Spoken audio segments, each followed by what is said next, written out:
उड़ना है डेली, उनके लिए तो परेशानी तो वही है, क्योंकि उस हिसाब से पता नहीं उनको पे मिलता है कि नहीं मिलता है। लेकिन जो है क्या कहते हैं, पेट्रोल इतने महंगे हो जाएंगे तो इतना दौड़ भाग कैसे कर पाएंगे।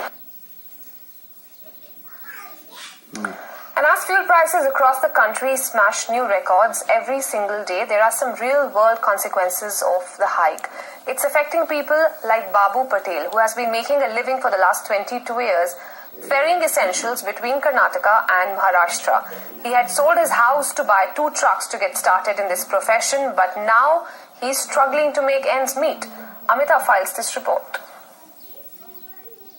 Well, this is 39-year-old Babu Patel, who is from the state of Karnataka, who is also a truck driver, owns about 2 trucks so far, has taken a loan for those trucks. But today, because of rising fuel prices, he says that it's eating into his savings. Let's talk to him and find out exactly what.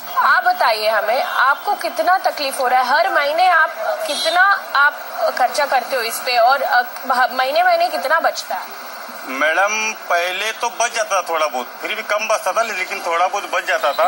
अभी जब से madam diesel का भाव बढ़ा है ना madam, जो मतलब समझो हमारे को टन के लिए पहले 1500 भी भाड़ा मिलता था, समझो कि डीजल बढ़ गया, मतलब आपके हिसाब से भाड़ा भी तो बढ़ना चाहिए ना मैडम। भाड़ा जैसे कि वैसे ही है मैडम, लेकिन और मतलब भाड़ा बढ़ा ही नहीं है मैडम, और डीजल का रेट खाली फालतू में बढ़ रहा है बस। जो पहले मतलब 20,000 बचता था मैडम, अभी 10,000 बच रहा है। तो वो 10,000 में आप घर कैसे चला? मैडम घर चलाना तो बहुत मुश्किल है मैडम। अभी देखो तो गाड़ी का मेरे को भरना पड़ता है 11,500 रुपया मैडम, घर भाड़े का मैडम। मेरा घर बेच के गाड़ी लिया मैडम। जो भी आपके छोटे मैडम, एक मैडम 3rd में जाता है और एक 4th में पढ़ता है मैडम। बच्चों का भी तो खर्चा है ना मैडम। अभी हम लोग गाड़ी का कंत भरने में इतने बिजी हो जाएंगे तो बच्चों को स्कूल सिखाना तो दूर, बहुत मुश्किल हो जाएगा मैडम।